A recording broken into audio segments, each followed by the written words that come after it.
지금 이 시간에도 정말 비참해진 심정으로 여러 가지 일들로 인하여 마음이 완전히 무너진 사람도 이 자리에 있으실 겁니다. 그리고 우리가 살아가다 보면 반드시 그런 일들을 여러 형태로 겪습니다. 오늘 말씀을 통해서 여러분에게 주님이 주시는 은혜와 위로가 충만하시기를 축복합니다. 이 시편 142편은 다윗이 그런 비참한 처지에 빠졌을 때 하나님께 드리는 간절한 애원의 기도입니다. 아마 여러분 중에 비참한 처지에 있는 분은 오늘 시편을 읽기만 해도 이건 내 기도다, 구구절절 내 기도다, 이런 고백을 아마 하실 수 있겠습니다. 다윗이 사울 왕의 시기를 받아서 짐승처럼 내몰립니다. 사냥개에게 쫓기는 짐승처럼 다윗이 도망가고 또 도망가다가 결국은 네게브 사막 지역에 있는 아둘람 굴이라는 짐승들이나 사는 그런 굴 속으로 도망가서 겨우 사울 왕의 추격을 피하게 됩니다. 골리앗 장수를 꺾었던 좀 민족의 영웅이었죠. 다윗이 하루아침에 짐승 같은 처지가 되어버리고 만 겁니다. 굴 속에 들어가서 다윗의 심정이 어떠했겠습니까? 억울하기도 하고 너무 분노가 일어나기도 하고 그리고 두렵기도 하고 그리고 자기 앞날에 대한 절망감도 아마 느꼈을 겁니다. 그런 처지에서 다윗이 하나님께 하나님 정말 내 기도를 들어주십시오. 나를 구원해 주십시오. 그렇게 애통하며 드렸던 기도입니다. 그런데 다윗이 그런 자기의 형편에 대하여 스스로 고백하기를 내 영혼이 연약해졌다고 그렇게 말을 했습니다. 3절에 보면 내 영혼이 연약할 때에 주님은 내 갈 길을 아십니다. 사람들은 나를 잡으려고 내가 가는 길에 덫을 놓았습니다. 이 영혼이 약해졌다, 연약해졌다는 표현은 마음에 슬픔, 분노, 걱정, 그리고 두려움, 절망감이 가득하다는 뜻입니다. 하나님은 분명히 살아계신 것을 여전히 다윗이 믿습니다. 그러니까 기도도 하는 거죠. 하나님이 내 기도 들으시고 나를 사랑하신다는 것도 압니다. 그런데 왜 그렇게 마음이 무너지고 슬프고 두렵고 염려하고 무너지는 거죠? 영혼이 약해졌다는 겁니다. 자기의 영혼이 약해졌다는 거예요. 여러분들도 하나님을 믿지만 하나님이 나를 사랑한다고도 그렇게 알지만 그런데도 마음이 무너진 경험이 많으실 겁니다. 왜 그렇게 슬픔은 떠나가지 않으며 염려 근심은 여전히 내 속에서 나를 괴롭히고 사람에 대한 원망과 분노가 계속 치밀어 오르고 그리고 앞일이 깜깜한 정말 절망감에 빠지는 그런 경우를 여러분도 다 경험했잖아요. 그런 경우가 어떤 경우냐 하면 영혼이 연약해진 겁니다. 영혼이 약해지니까 확신도 기쁨도 평안도 감사도 다 사라진 거죠. 여러분이 정말 여러분 자신을 잘 분별해야 합니다. 형편이 어려운 것보다 더 중요한 것이 내 영혼이 약해진 겁니다. 다윗은 그럴 만한 충분한 여건이었습니다. 다윗은 지금 주변에 그를 도와줄 사람이 한 사람도 없었습니다. 정말 혼자입니다. 짐승들이 사는 굴 속에 들어가서 혼자 있을 때 그 다윗의 심정이 어떠했겠습니까? 4절에 보면 아무리 둘러보아도 나를 도울 사람이 없고 내가 피할 곳이 없고 나를 지켜줄 사람이 없다. 도울 자도 없고 피할 곳도 없고 지켜줄 사람도 없다. 그게 지금 다윗의 형편이었습니다. 다윗에게도 가족이 있지요. 친척도 있지요. 친구들도 있지요. 그런데 왜 다윗이 이랬습니까? 다윗이 가족을 만나고 친척을 만나고 친구를 만나고 그러면 그 소문이 사울 왕에게 전해지면 다윗이 만났다는 사람은 사울 왕이 다 죽입니다. 그러니 자기가 사랑하는 사람일수록 만나지 않아야 되는 거예요. 그 사람을 보호하려면 다윗은 그 사람에게서 오히려 피해 가야 되는 거예요. 이 기가 막힌 처지에 다윗이 빠져 있는 거예요. 그래서 다윗이 결국은 간 곳이 짐승들이나 사는 굴 속에 기어 들어간 겁니다. 그러니 다윗은 주님만 바라보게 된 겁니다. 주님 밖에는 바라볼 분이 없는 거예요. 5절 6절에 보면 주님, 내가 주님께 부르짖습니다. 주님은 나의 피난처, 사람 사는 세상에서 내가 받은 분깃은 주님뿐이라고 하였습니다. 나는 너무 비참하게 되었습니다. 내가 이렇게 부르짖으니 내게 귀를 기울여 주십시오. 나를 핍박하는 자들에게서 나를 건져 주십시오. 그들이 나보다 강합니다. 이 구절을 읽으면 다윗이 얼마나 비참해져 있는지 불쌍할 정도입니다. 그러나 여러분 아셔야 됩니다. 지금 다윗이 이와 같이 주님 밖에는 바라볼 분이 없는 처지에 있는 것이 하나님이 택하여 쓰셨던 사람들이 누구나 다 겪었던 과정이었다는 것입니다. 하나님이 쓰신 사람치고 주님 밖에 나는 바라볼 분이 없습니다. 나는 주님 밖에는 내 주변에 아무도 없습니다. 이런 고백을 안 해본 사람이 없습니다. 여러분들도 마찬가지입니다. 여러분이 이따금 정말 나는 도와줄 사람 아무도 없어, 의지할 사람 아무도 없어, 피할 때도 아무도 없어, 내 사정 아는 사람은 이 세상에 아무도 없어, 하나님만 아실 거야, 주님 아시지요? 여러분 이런 심정이 되실 때 기억하셔야 돼요. 절망하면 안 됩니다. 하나님이 사랑하는 사람, 하나님이 쓰시던 사람, 그런 경험 과정 안 거친 사람이 없다는 거예요. 오히려 그런 처지가 되었을 때 다윗은 어떻게 기도했을까 주목해 봐야 되는 겁니다. 다윗이 정말 비참해도 그렇게 비참할 수 없는 처지에 빠졌어요. 그럴 때 다윗은 어떻게 기도했었을까? 그게 오늘 시편 142편입니다. 다윗은 그런 처지에서 하나님께 뭐라고 기도했느냐 하면 자기 영혼을 감옥에서 벗어나게 해달라, 자기 영혼이 감옥에서 벗어나게 해달라, 그런 기도를 드렸어요. 7절에 보면 내 영혼을 감옥에서 끌어내 주셔서 주님의 이름을 찬양하게 해주십시오. 다윗은 지금 자기의 문제가 정확하게 무엇인지를 깨달은 사람이었어요. 다윗의 지금 어려운 문제는 짐승들이나 사는 굴 속에 홀로 거기에 그렇게 도망가 있는 그 처지가 아니었다는 거예요. 그보다 더 심각한 문제가 있어요. 자기 영혼이 감옥에 갇힌 것과 같다는 겁니다. 그 무슨 뜻이죠? 하나님은 분명히 살아계시고 여전히 하나님이 자기를 사랑하신다는 것을 머리로는 아는데 이상하게 마음에 두려움에서 벗어나지를 못하는 거예요. 염려가 떠나지를 않는 겁니다. 자꾸 슬프고 사람이 원망스럽고 사람에 대해서 분노가 그치지를 않고, 그리고 자기 앞날에 대한 절망감에 빠지는 겁니다. 자기 영혼이 완전히 감옥에 갇혀 있는 거예요. 이게 더 큰 문제구나. 그걸 다윗이 깨달은 거예요. 자기가 지금 굴 속에 있는 것보다 더 심각한 문제가 내 영혼이 감옥에 갇혀 있구나. 다윗은 아주 어릴 때 아버지의 양떼를 돌보는 목동 일을 했습니다. 그때 당시에 목동들은 들판에서 양떼들과 함께 밤에 거기서 자야 되는 거예요. 그 어린 아이가 양떼들을 지키면서 그 짐승들이 우글거리는 그 들판에서 혼자 밤을 지새야 될 때 얼마나 무서웠겠어요. 근데 다윗은 무섭지가 않았다는 거예요.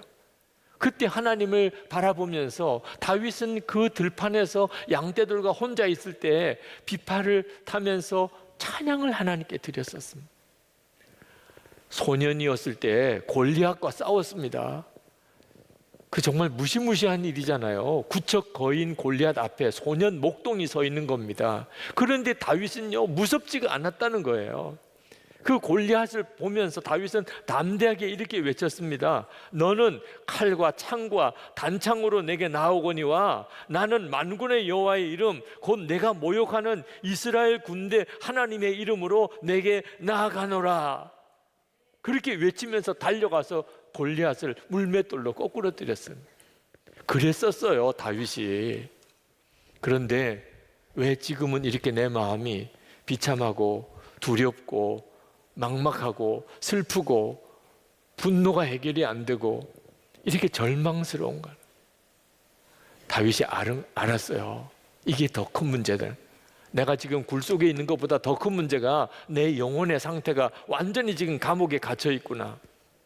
기가 막힌 기도예요. 이걸 깨닫는 성도가 문제를 풀어나갈 수 있는 거예요. 형편이 어려운 것보다 더 심각한 문제는 내 영혼이 지금 무너져 있는 것입니다. 내 영혼이 지금 완전히 감옥에 사로잡혀 있는, 정상적인 신앙이 아닌 거죠. 여러분, 언제나 영혼이 살아 있어야 합니다.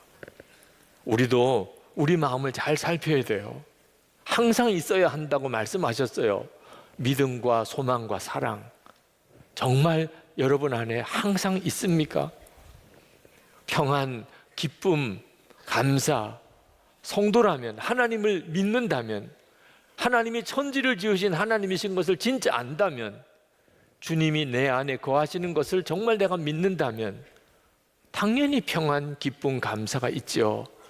여러분에게 그것이 있다면 지금 여러분의 형편이 아무리 어려워도 잘 가고 있는 거예요. 정말 잘 가고 있는 거예요. 만약에 여러분이 그렇지 못하다면 형편이 어려운 게 아니고 여러분의 영혼에 문제가 생긴 것입니다. 이것을 깨달은 다윗은 자기가 굴 속에 있으면서도 하나님을 찬양하게 해달라고 그렇게 구하게 된 거예요. 영혼이 살아야 되니까, 먼저 내 영이 살아야 되니까. 잘 될 때도 하나님 찬양해야 하지만 당연히 그렇죠. 그러나 어려울 때도 하나님을 찬양해야 합니다. 왜냐하면 형편이 좋고 나쁜 걸 떠나서 하나님은 여전히 우리에게 은혜로우시고 하나님의 사랑은 변한 적이 없으시잖아요. 그러니 잘 될 때도 찬양하고 어려울 때도 찬양해야 마땅하죠. 잘 될 때는 찬양이 되는데 어려울 때는 그만 낙심과 절망에 사로잡혀 찬양이 그친다면 그건 아직 진정한 믿음이 아닌 거죠. 영혼이 너무 약한 거죠. 그 찬양이 아둘람 굴에서 나옵니다. 다윗이 찬양하게 해달라고만 기도한 게 아니고 실제로 찬양을 해요. 그게 어디 나오냐면 시편 57편에 나옵니다. 아둘람 굴에서 썼던 시편이 둘인데 하나는 142편이고 하나는 57편이에요. 57편에도 똑같이 처음에는 그 굴 속에서 비참한 다윗의 심정이 그렇게 하나님 앞에 토해내지고 있습니다. 1절부터 보면 참으로 하나님 나를 불쌍히 여겨 주십시오. 불쌍히 여겨 주십시오. 내 영혼이 주님께로 피합니다. 이 재난이 지나가기까지 내가 주님의 날개 그늘 아래로 피합니다. 가장 높으신 하나님께 내가 부르짖습니다. 나를 위하여 복수해 주시는 하나님께 내가 부르짖습니다. 하늘에서 주님의 사랑과 진실을 보내시어 나를 구원해 주십시오. 나를 괴롭히는 자들을 꾸짖어 주십시오. 정말 눈물이 펑펑 쏟아지면서 다윗이 하나님께 기도했어요. 충분히 이해할 만해요. 그런데 참 놀랍게도 갑자기 그 시편 57편의 분위기가 바뀝니다. 찬양이 나와요. 7절부터 보면 하나님 나는 내 마음을 정했습니다. 나는 내 마음을 확실히 정했습니다. 내가 가락에 맞추어 노래를 부르겠습니다. 내 영혼아 깨어나라. 검은 고야 수금아 깨어나라. 내가 새벽을 깨우련다. 주님 내가 만민 가운데서 주님께 감사를 드리며 문나라 가운데서 노래를 불러 주님을 찬양하렵니다. 주님의 한결같은 그 사랑 너무 높아서 하늘에 이르고 주님의 진실하심 구름에까지 닿습니다. 하나님 주님은 하늘 높이 높임을 받으시고 주님의 영광 온 땅 위에 떨치십시오. 다윗의 처지를 알고 이 시편을 읽으면 정말 눈물이 날 정도예요. 어떻게 이게 가능한가요? 아니 이 찬양이 그 아둘람 굴 속에서 드려진 찬양이란 말인가? 다윗은 절망 가운데서 먼저 그 영혼이 살아야 된다는 걸 깨닫고 그리고 진짜 찬양하면서 다윗의 영혼은 소생합니다. 기가 막혀요. 영혼이 살아납니다. 그리고 믿어지지 않는 예언이 그 입에서 터져 나옵니다. 바로 그 뒷절 7장 하반절에 보면 주님께서 내게 넘치는 은혜를 베푸시니 의인들이 나를 감싸줄 것입니다. 지금 다윗은 굴 속에 혼자 있어요. 다윗은 누구에게 찾아갈 수도 없어요. 그런데 사람들이 몰려들기 시작한 거예요. 다윗의 영혼이 살아나니까, 다윗이 그 굴 속에서 눈물의 기도가 찬양의 기도로 바뀌기 시작하니까 사람들이 막 찾아오기 시작하는 거예요. 아둘람 굴 속에 사람들이 몰려들기 시작하는 거예요. 그 내용이 사무엘상 22장에 나옵니다. 사무엘상 22장 1절 2절에 그러므로 다윗이 그곳을 떠나 아둘람 굴로 도망하며 그의 형제와 아버지의 온 집이 듣고 그리로 내려가서 그에게 이르렀고 환난당한 모든 자와 빚진 모든 자와 마음이 원통한 자가 다 그에게로 모였고 그는 그들의 우두머리가 되었는데 그와 함께 한 자가 400명 가량이었더라. 다윗에게 몰려드는 사람들이 있었어요. 사울 왕의 통치 아래서 원통한 자, 억울한 자, 정말 비참해진 사람들, 그 시대가 그렇게 어두웠다는 거죠. 이런 사람들이 다윗이 어디 있나, 저 네게브 사막 그 아둘람 굴에 있다는 소문을 듣고 거기까지 찾아오는 거예요. 무려 400명이나. 여러분, 그들은요 시험 뽑아서 뽑은 사람 아니에요. 다윗이 무술 시험도 해보고 면접도 해보고 너 나와 함께 하자 이렇게 한 사람 아닙니다. 억울하고 애통하고 원통하고 그랬던 정말 한 맺힌 사람들, 그런 사람들이 그냥 몰려든 거예요. 그런데 그 사람들이 나중에 다윗의 휘하에 유명한 용사들이 됩니다. 다윗 왕국의 기둥들이 됩니다. 다윗 왕국은 거기서부터 시작이 됐어요. 그들과 다윗 사이에서 어떤 관계였는지는 유명한 일화가 있습니다. 한 번은 다윗이 베들레헴에서 블레셋과 싸웠어요. 근데 다윗이 있던 곳은 산 위고 베들레헴 그 밑에는 블레셋이 차지하고 있었는데 물이 떨어진 겁니다. 다윗도 목이 말라서 정말 죽을 지경이 됐습니다. 그러나 우물은 블레셋 진영에 있습니다. 그때 다윗이 너무 목이 말라서 이렇게 탄식합니다. 베들레헴 성문곁 우물물을 누가 나로 마시게 할꼬. 그럼 뭐 물을 떠오라는 게 아니고 정말 탄식을 한 거죠. 그걸 부하들이 듣습니다. 그리고는 3명의 장수가 그 블레셋 진영으로 목숨을 걸고 들어갑니다. 그리고 자기의 죽은 다윗을 위해서 거기서 우물을 길어옵니다. 그리고 다윗에게 마시라고 가져와요. 다윗이 받아보니까 마실 수가 없어요. 그거는 부하 장수들의 피예요. 내가 어떻게 부하 장수의 피를 마시냐. 여호와의 제단에 가서 그 물을 붓습니다. 그런 관계가 되었어요. 그러니 그걸 도대체 누가 이길 수 있겠어요? 그게 도대체 어디서 일어난 거죠? 아둘람 굴에서 맺어진 거예요. 아둘람 굴이 다윗에게는 비참한 자리였지만 또 한편으로는 축복의 장소였어요. 다윗 왕국이 거기서 나온 거라니까요. 여기에 참 놀라운 메시지가 있습니다. 하나님께서 성도들에게 때때로 고난을 놀라웠게 사용하신다는 거예요. 하나님은 사랑이 많으신 하나님, 하나님은 축복의 하나님, 하나님은 언제나 우리와 함께 하시는 하나님이십니다. 그러나 동시에 하나님은 당신이 사랑하는 성도들에게 고난도 주시는 하나님이십니다. 하나님이 우리를 지키시기 때문에 하나님이 허락지 않으면 악한 자가 우리를 만지지도 못해요. 요한일서 5장 18절에 악한 자가 우리를 만지지도 못해요.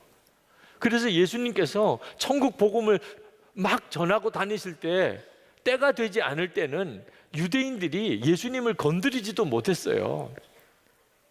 그러나 하나님께서 어떤 때는 성도들이 고난을 당하게 그냥 허락하실 때가 있습니다. 그때는 정말 놀라운 때예요. 하나님이 까닭 없이 성도들에게 고난을 허락하시는 게 아닙니다. 그때는 진짜 놀라운 때가 벌어지는 거죠. 중요한 것은 내 영혼이 살아있느냐 죽었느냐 하는 차이입니다. 내 영혼이 죽으면 고생은 정말 헛고생이죠. 그런데 내 영혼이 살아있으면 그 고난의 시절은 지나고 나면 놀라운 축복의 기간이 됩니다. 간증거리가 됩니다. 여러분, 다윗이 골리앗을 만난 것이 불행입니까? 축복입니까? 그 어린 소년이 골리앗과 싸우는 것이 불행이라고 볼 수도 있잖아요. 근데 다윗의 영혼이 살아있으니까 그 골리앗과 싸운 것이 다윗에게는 민족의 영웅이 되는 계기가 됐습니다. 다윗이 아둘람 굴 속에 그렇게 비참하게 들어간 것이 다윗에게 불행입니까? 축복입니까? 다윗의 영혼의 상태에 달려 있어요. 다윗의 영혼이 감옥에서 벗어나니까 그 아둘람 굴은 다윗 왕국을 시작하는 기반이 된 거죠. 성도 여러분, 여러분이 아무리 비참한 처지에 있다 하더라도 여러분이 정말 놓치지 말아야 될 것은 여러분의 영혼의 상태예요. 나는 여전히 믿음과 소망과 사랑으로 사는가? 평안과 기쁨과 감사가 내 속에 계속 있는가? 아니면 불평, 원망, 두려움과 염려와 걱정, 사람에 대한 분노, 그리고 절망감에 내가 묶여 있지는 않은가? 그걸 잘 분별하셔야 합니다. 여러분의 영혼이 살아나면, 감옥에서 여러분의 영혼이 벗어나면, 그러면 여러분의 삶의 지경 자체가 달라집니다. 바울과 실라가 예수님의 부활을 전하다가 빌립보 감옥에 갇혔습니다. 무지하게 매를 맞고, 그리고 깜깜한 밤중에 지하 감옥에 던져졌습니다. 그때 바울과 실라가 하나님께 기도하고 찬송을 부르기 시작했습니다. 사도행전 16장 25절에 밤중쯤 되어 바울과 실라가 기도하고 하나님을 찬미하며 죄수들이 듣더라. 그 순간에 바울과 실라는 분명히 감옥에 갇혀 있었습니다. 그러나 바울과 실라의 영혼은 감옥에 갇혀 있지 않았던 거예요.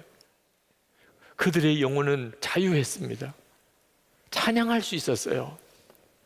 그러니까 감옥에 지진이 일어났어요. 옥문이 활짝 열렸어요. 빌립보에 교회가 세워졌어요. 감옥에서 부르는 찬양은 이렇게 힘이 있어요. 여러분이 지금 정말 감옥에 갇힌 것 같이 비참한 처지에 있다 하더라도 여러분의 영혼은 감옥에 갇히지 않아야 합니다. 감사 잃어버리면 안 되고 찬송을 잃어버리면 안 됩니다. 믿음이 무너지면 안 됩니다. 주님은 우리에게 말씀하고 싶어 하시는 겁니다. 우리의 영혼을 살리고 싶으신 거예요. 우리의 영혼을 감옥에서 벗어나게 하고 싶은 거예요.